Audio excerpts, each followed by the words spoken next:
네, 안녕하세요. 여러분들의 구독과 좋아요로 이 채널이 유지되고 있습니다. 네, 영상 속도는 1.5배를 추천드리는 바이고요. 이번에도 어떠한 소식이 나왔는지 같이 한번 내용을 보도록 하겠습니다. 네, 바이든 대통령이 이제 물가가 높다라는 CPI 지수 보고 한마디를 던졌는데요. 연준한테 일단 떠넘기는 패턴에 따른 이야기를 또 했습니다.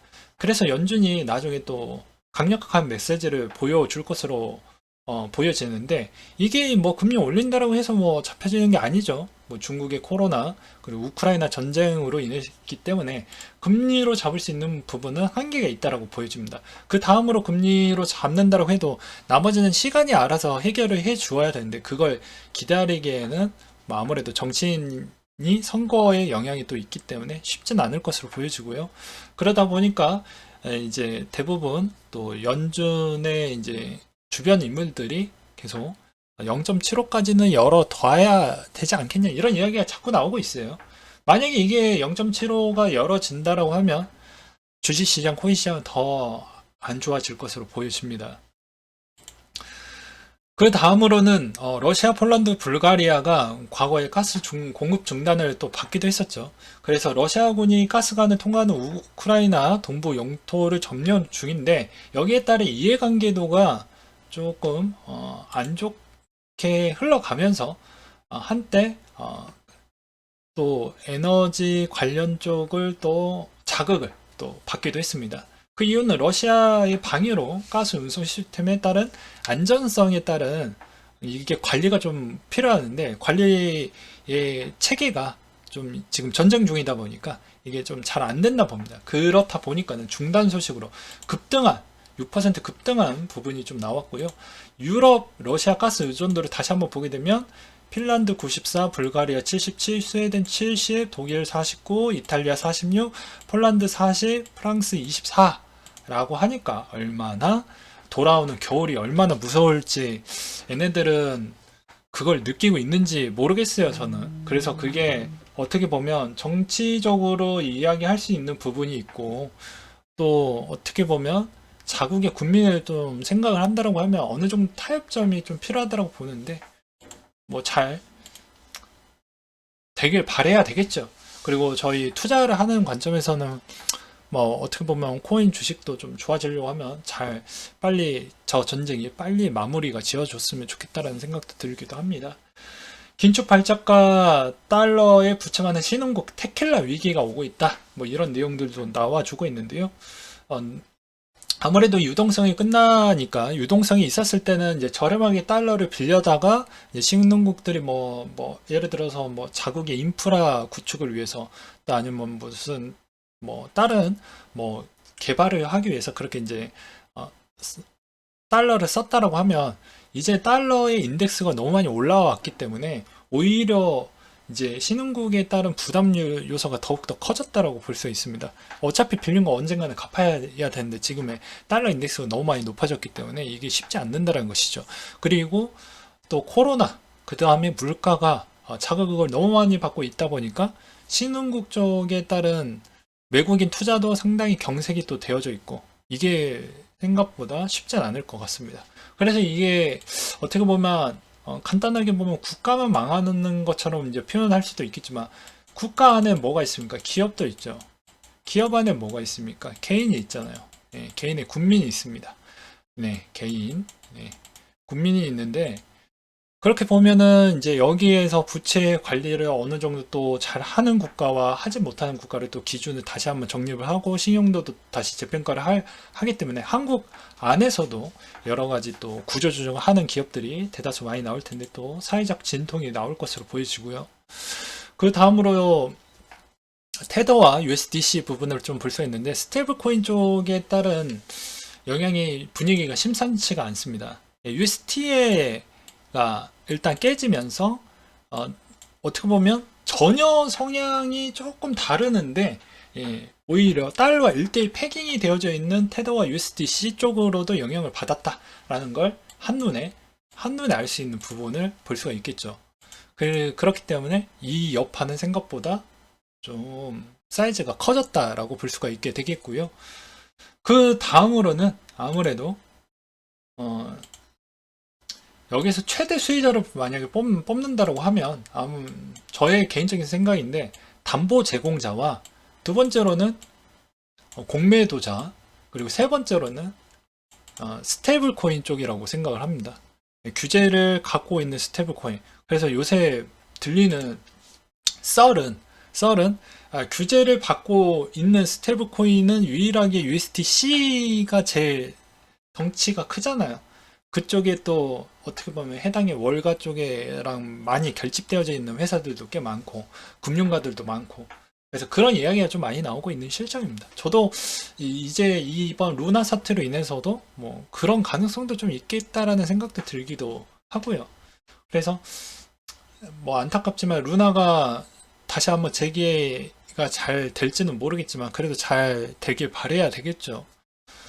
그래서 웨이브도 결국에 패깅이 깨지는 형태가 나왔고요. 웬만한 알고리즘 스테이블 코인들은 거의 다 힘든 모습을 보여주고 있습니다.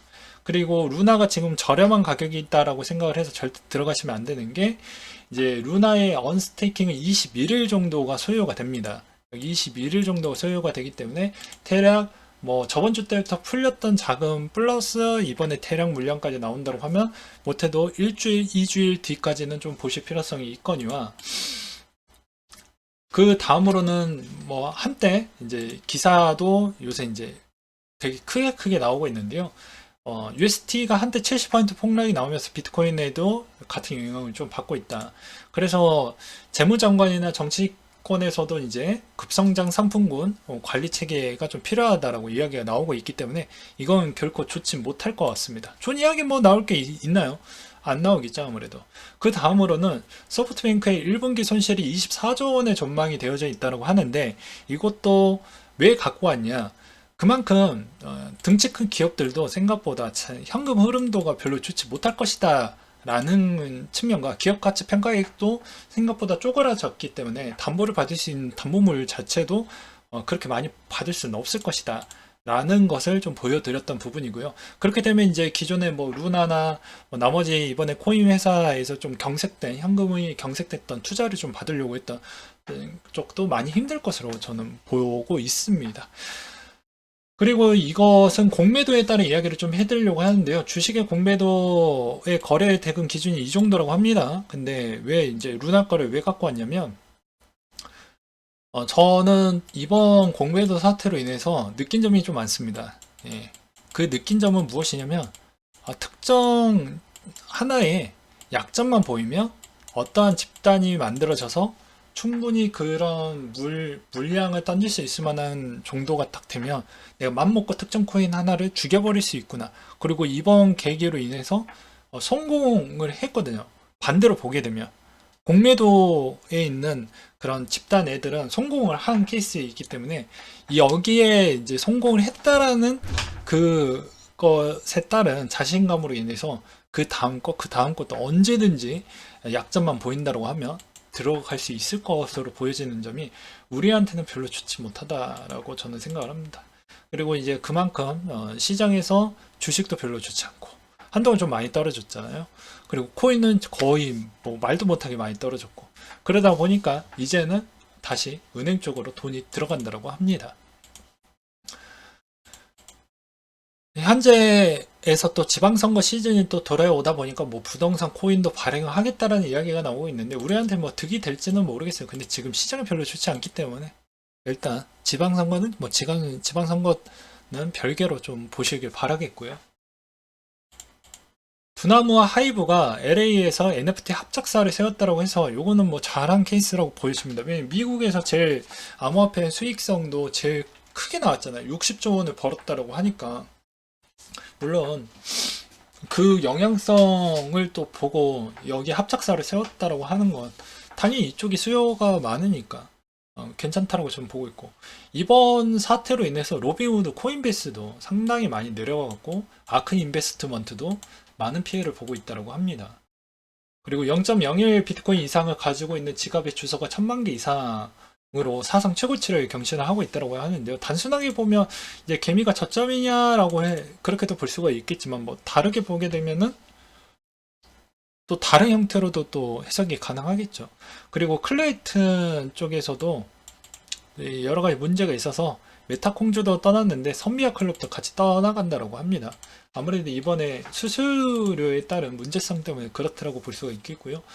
가장 좋은 하드포크 시점이 남아져 있는 이오스는 또 시장이 붕괴가 되면서 또 이를 이번 수에도 묻혀가겠구나라는 생각이 또 들거니와, 그리고 유럽위원회에서는 스테이블코인 발행이 제한이 될 거라고 합니다. 그리고 SEC 전 변호사가 미국의 테라 USD 조사가 아마 진행이 될 것 같다. 이번에도 피해자가 분명히 나오기 때문에 아무래도 여기에 따른 소송 가능성도 좀 있지 않겠냐. 그리고 코인마켓캡 상위 10 순위를 보게 되면 이번에 어느 정도 이런 피바람이 좀 오고 나서 서열 정리가 좀 됐다라고 또 어떤 분이 또 올려주셨던 내용이 있는데, 보게 되면 뭐 이게 진짜로 서열 정리가 됐다라고 보기에는 너무 이른감이 없잖아 있다라고 생각이 들고요. 그리고 글로벌 시장 가치에서 35조 달러가 삭제가 됐기 때문에 앞으로 이게 얼마나 더 많은 영향성이 될지는 좀 더 볼 필요성이 있을 것 같고요. 참고로 이 데이터는 주택과 같은 비금융 자산은 또 포함이 되어져 있지 않았다라고 합니다. 그리고 지금의 채굴자도 팔고 있는 시점에 하락의 가중치는 더욱더 커질 것으로 보여지고요.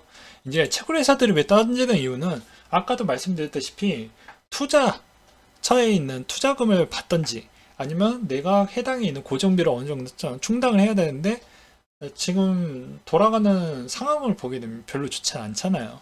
그런 것으로 인해서 원래는 상승기 때마다 매도를 조금씩 했지만 지금은 시장이 너무 안 좋아졌기 때문에 그런 영향성도 좀 생각을 해보시면서 보실 필요성이 있거니와, 테라의 구제금융 대장 투자사로부터 이제 투자금 받기가 좀 어렵다라는 뭐 블룸버그 이야기가 좀 있었고요. 김서준의 이제 루나 지갑이라고 해가지고 해시드 부분인데 3조 원이 1100억 정도로 낮아졌다라는 점도 볼 수 있습니다. 이제 여기에서 캐시우드 부분도 보게 되면 이제 연준 상황 잘못 판단했다. 뭐 그럴 수밖에 없죠. 캐시우드 아크가 이렇게인데 상봉우리 만들고 거의 이제 아직도 진행 중이니까 뭐 당연히 알고 있으면서도 뭐 이렇게 밖에 이야기를 못한다라고 저는 생각이 듭니다. 그리고 이번 사태로 인해서 뭐 대부분 개인 방송하고 있는 트레이더 분들이 되게 많죠. 그런 분들이 대부분 이번에 거의 다 청산을 많이 당했다라고 합니다. 네.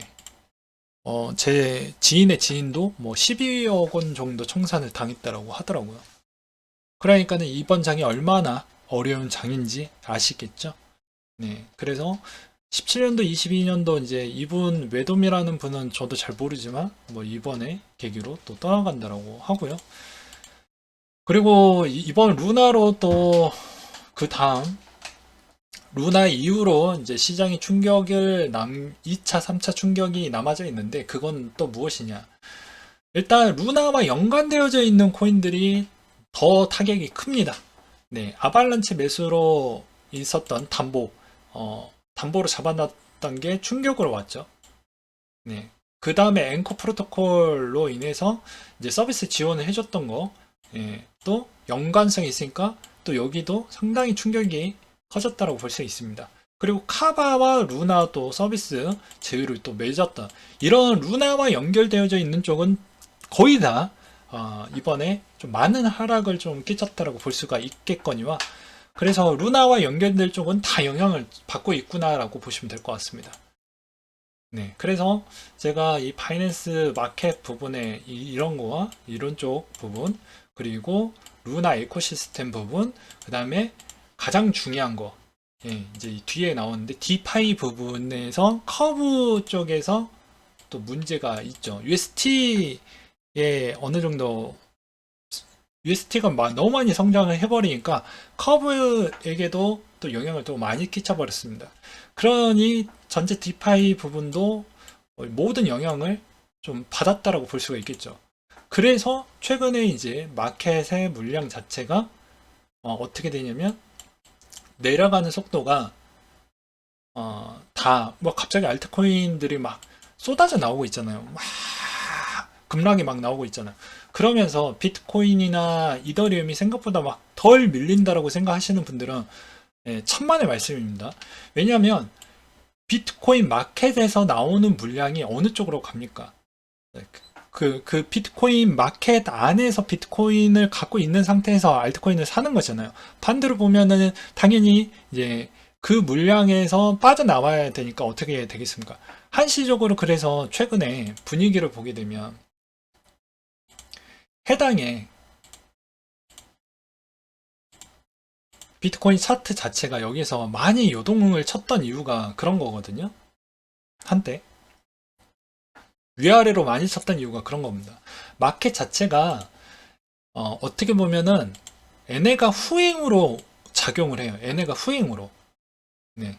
왜 그러냐면 이 BTC 마켓에서 팔려고 하게 되면 결과는 비트코인으로 바뀌잖아요. 그러면 이게 느리게 반영이 됩니다. 이더는 마찬가지로 두 가지 부분이 있겠죠. 이더 마켓에서 지원을 아직도 해주고 있는 거래소들도 있으니까. 그러면 그쪽 영향성도 있겠지만 여기에 이더 기반의 디파이 생태계가 있으니까 이쪽에 디파이에 연결되어져 있는 쪽이 더 하락폭이 훨씬 더 크고요. 그래서 그 영향으로 좀 찍어 누르고 있다고 보시면 될 것 같습니다. 그래서 생각보다 쉽지 않다. 그리고 그 데이터로는 이 TVL이 거의 좀 많이 내려갔다. 그래서 여기에서도 보시다시피 그동안 UST 1달러 구조가 유지되는 것을 근거 중 하나로 커브풀 장악력이 있다 라고 되어져 있죠. 그래서 이 UST 풀은 약 16%에 달하고 어떻게 보면 이게 알고리즘 스테이블코인 프락스에 이은 두 번째 부분이라고 했죠.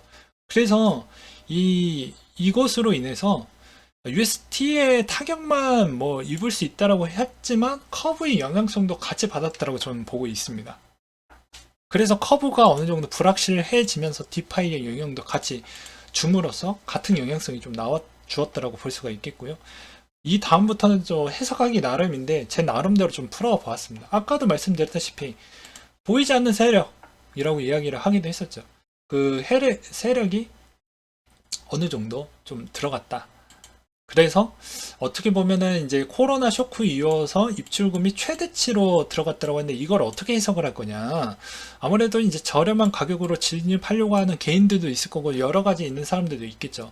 반대로 보게 되면 목적성이 있는 자금으로도 저는 생각을 했습니다. 거래소에 요새 자금이 막 들어간다라는 지표도 막 온체인 지표로도 또 보이잖아요. 근데 그 자금이 잘 생각을 한번 해보세요. 목적성이 있다라는 것은 내가 쇼패팅으로 일시적으로 이 설계를 치기 위해서 한동안 자금 경색이 거래소에 들어오는 자금 경색이 이랬는데 한 방에 튀었다라는 거죠.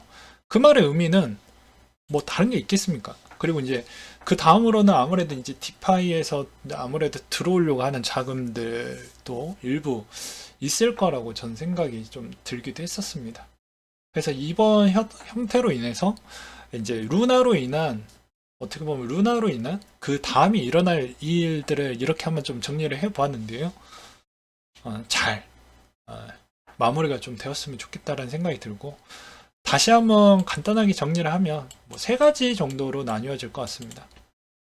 아무래도 금리 인상에 따른 물가는 쉽진 않을 것 같다.